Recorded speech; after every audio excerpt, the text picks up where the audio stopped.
we have talented people who have made a career and a life here in Japan, man, and have adapted and blended and balanced.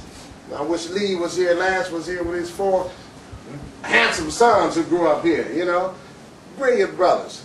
Lance, I only mentioned his name because we used to have debates. Lance is about some business, you know. Lance Lee, Lance Lee, you introduce him as a businessman, he'll tell you like Jay-Z, I ain't a businessman, I'm a businessman. You know, he's all about business organizing, entrepreneurizing. So, but you have to be that in Japan. You're not going to get a job at a Japanese corporation, you know, and work 9 to 5 and retire at 50 years. You're not going to do that. Oh, he's giving me cues, 5 minutes. Man, come on, I'm just getting started here. But look,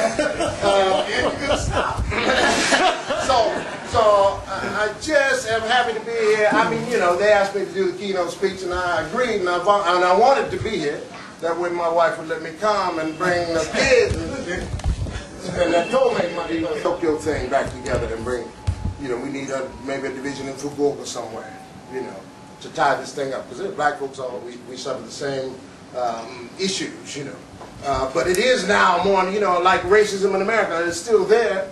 It's a lingering thing, but it's taken on a new face. You know, it used to be just racial discrimination. Now it's economic repression and discrimination, but it's still black. You know, we got more freedoms than we ever had, but you got record numbers of black people in jail. You know, where's the justice in that? So there's got to be some injustices going on. But you and I, as longtime residents of Japan, have a responsibility to look back, not forget. I make presentations in America a lot and deal with some black organizations, and I tell them that, you know, I love Japan.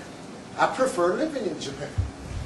I said, but I'm not a sellout. I still keep my American passport. I'm not a fool. You know, I may change my name at the end of in my twilight years, you know, just for the book and make the movies hip, you know what I'm saying? He became a Japanese at the end of his days, you know, and rode off into the sunset, something like that. But I'm not giving up that passport, that American passport. And the reason is because we recognize and remember the shoulders on who we stood to get over here. Some of the brothers came through the military, others came through jobs. But look at us, we decided to stay. Why? Because we saw something over here. We saw some opportunities. We saw some benefits and you know, of being in a society that is pretty much cut and dry. You're either Japanese or you're not. That's fair playing field as far as I'm concerned. Now we can do and purvey our services and skills and knowledges in a very clear-cut way. Sky's the limit, you know, fair, you know, national health insurance, you know what I'm saying? All these things. America's in trouble for a lot of reasons, economic reasons. So my point is, let's not forget the gap that exists between middle-class blacks and blacks who live abroad and those blacks who still are at the bottom of the barrel in the United States. It's being camouflaged now, but you got economic slavery going on. Most commonly, most recently revealed by the tragedy in New Orleans with the Katrina. You know, I watched those images from Japan, and it was heart-rending to see. And then you flash back to those of us who were in the 60s and the 70s in the struggle and remembering how things were, and you realize nothing much has changed after you see those images. It's all about the media, you see. So I just want to thank you. I had a lot to talk about. You know, the Congressional Black Caucus came over back in the days at the hands of JAFA to address Prime Minister Nakasone.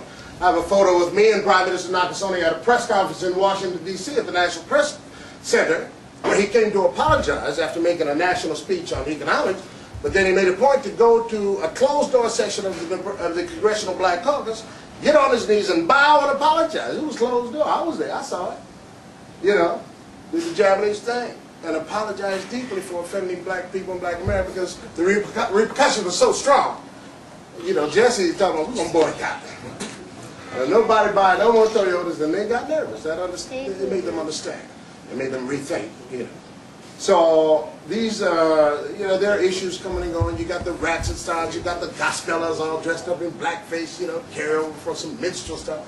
And you look at it and say, well, it may be offensive, but it's only offensive if they know what the offense is. If you understand and recognize what it is and you continue to do it, then you might get your butt whipped, you know what I'm saying? But it's important for us to educate, keep on perpetuating positive black images to our counterparts here in Japan, and continue to enjoy our lives here in Japan and create a legacy and some strong shoulders and firm foundations so that Mike's kids and my kids and your kids who grew up here, were born here, and those who have yet to come can stand strong and carry on the legacy like this brother has done in our absence. Thank you very much, ladies and gentlemen. Appreciate your attention. Any questions?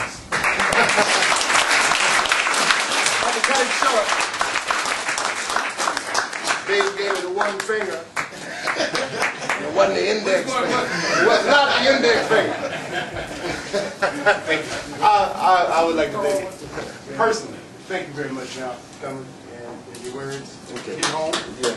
And can we get a warm round of applause for Mr. Mayor?